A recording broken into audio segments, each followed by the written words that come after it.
Maintenant que nous savons les cellules de la rétine qui sont sensibles à la lumière, nous allons voir comment se fait la transmission de l'information lumineuse vers les noyaux suprachiasmatiques qui constituent l'horloge biologique centrale. Alors, la stimulation lumineuse, soit directement ou indirectement, arrive au niveau des cellules ganglionnaires et grâce à la voie rétino-hypothalamique, qui est une voie photique mais non visuelle, c'est-à-dire qui n'intervient pas dans la formation de l'image, informe les noyaux suprachiasmatiques et synchronise leur cycle circadien avec le rythme nictéméral. Ce rythme, qui est maintenant synchronisé par la lumière externe, synchronise à son tour les cycles périphériques. Pour comprendre comment se fait ce contrôle, il faut d'abord connaître le rouage moléculaire de l'horloge biologique.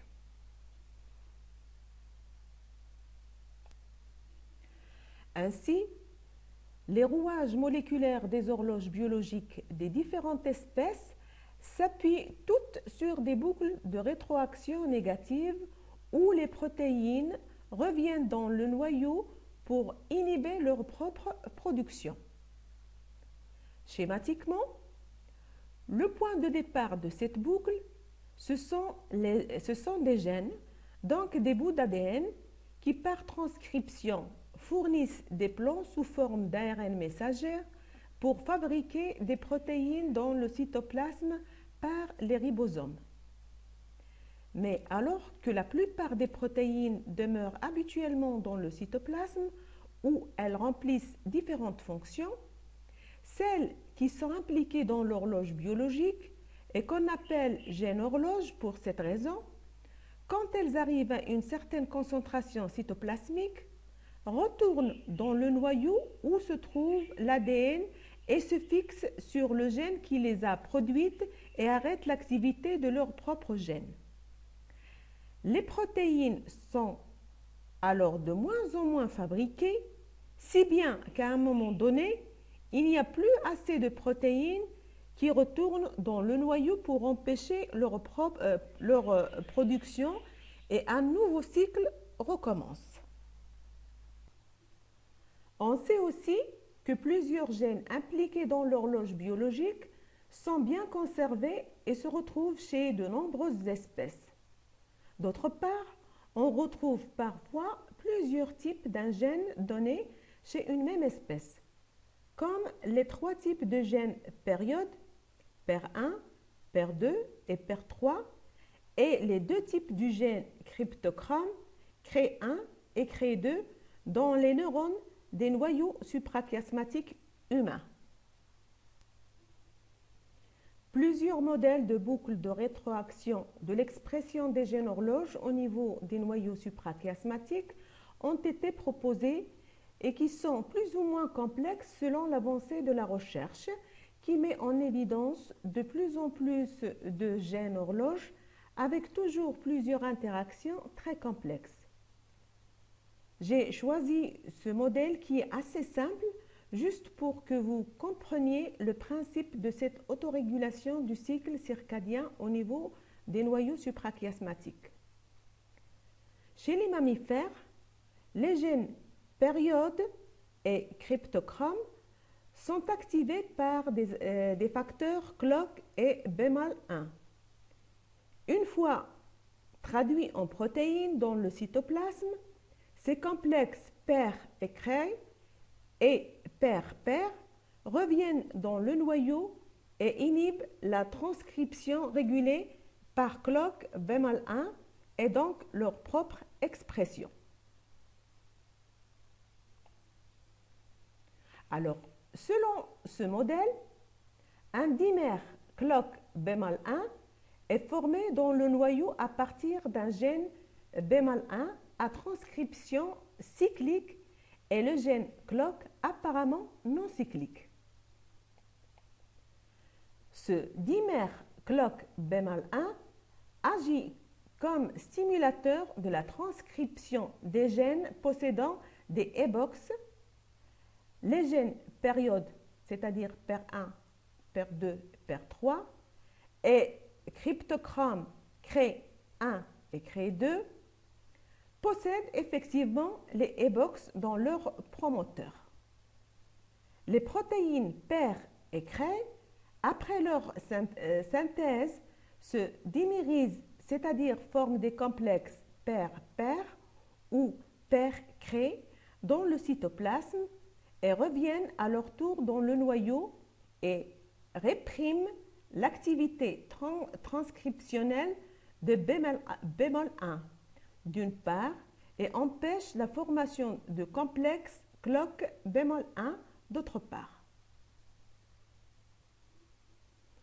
La dégradation ou la stabilité des protéines et des dimères dans le cytoplasme sont dépendantes en particulier de phosphorylation par diverses kinases, notamment les caséines kinases. Ce mécanisme concerne les gènes horloges. Or, le dimère clock bémol 1 stimule généralement la transcription de nombreux autres gènes possédant des e-box. Ces gènes sont dits gènes contrôlés par l'horloge et assurent les sorties physiologiques de celle-ci. Alors, cette boucle de rétroaction complexe subit l'influence de la lumière extérieure responsable de la synchronisation avec le cycle jour-nuit. Suite à une stimulation lumineuse qui modifie une molécule photosensible, on observe ainsi une augmentation de la production de PER1 et PER2 dans les noyaux suprachiasmatiques, ce qui induit des changements dans la progression de la boucle. Ainsi, nous allons trouver cette synchronisation du noyau suprachiasmatique par la lumière externe.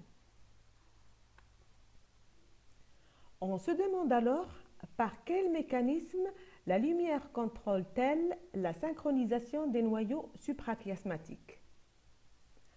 La lumière est d'abord capturée par les cellules ganglionnaires rétiniens.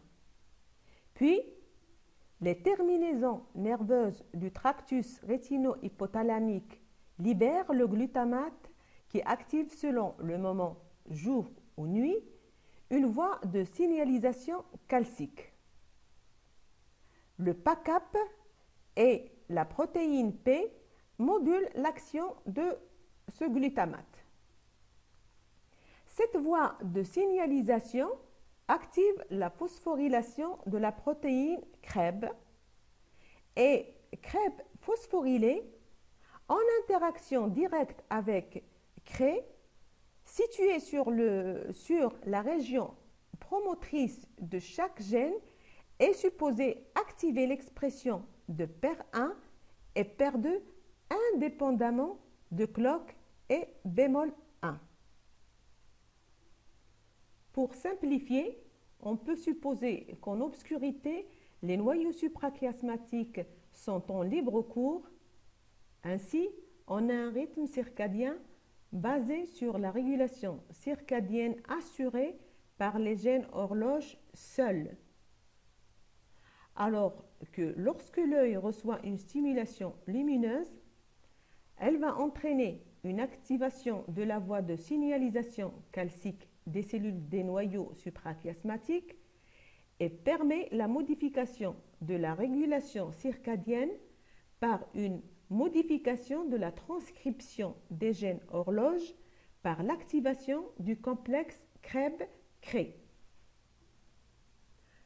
La lumière est traduite en un signal neuronal par les cellules ganglionnaires dont la rétine est transportée vers le noyau suprachiasmatique le long du tractus rétino-hypothalamique, entraînant la libération du neurotransmetteur glutamate, de la substance P et du PACAP au niveau des neurones du corps du noyau suprachiasmatique.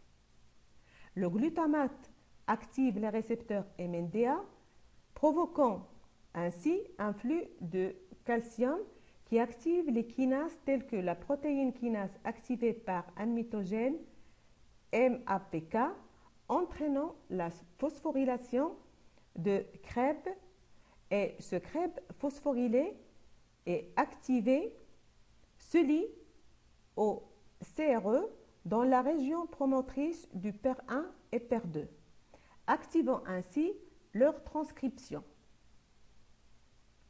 Les neurones du corps du noyau suprachiasmatique communiquent avec les neurones de la partie shell de ce noyau ayant leur propre rythme en utilisant une variété de neurotransmetteurs, y compris le peptide intestinal vasoactif, le VIP, le GRP et la substance P.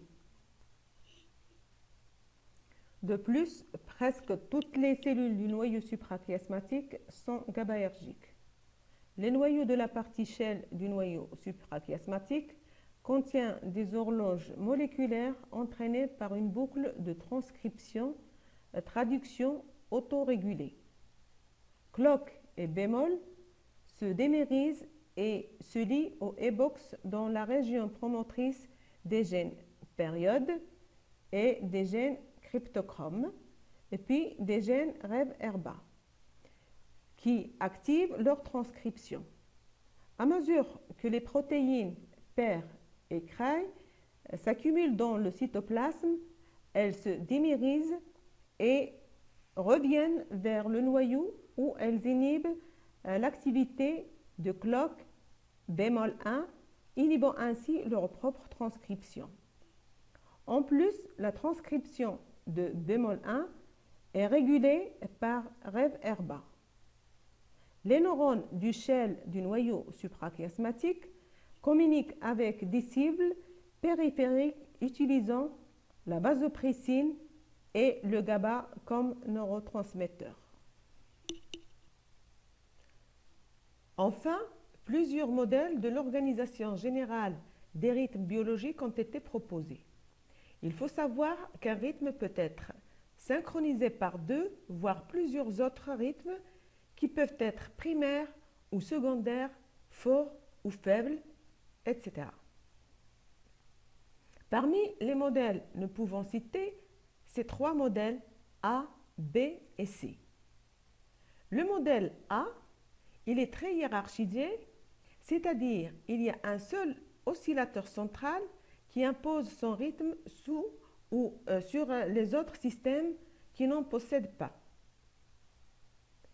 Le modèle B, il y a toujours un oscillateur central qui impose son rythme sur les autres systèmes où chacun possède son propre rythme, mais pas d'interaction entre ces différents rythmes.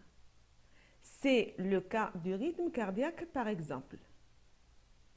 Le modèle C, il ne présente pas d'oscillateur central et tous les systèmes possèdent un rythme individuel mais qui interagissent les uns sur les autres. Ce modèle il est très peu probable car il ne présente pas d'oscillateur central. Mais la question reste posée, s'agit-il d'un autre modèle beaucoup plus complexe? Sur ce, je termine mon cours et je vous souhaite une bonne continuation et une bonne chance.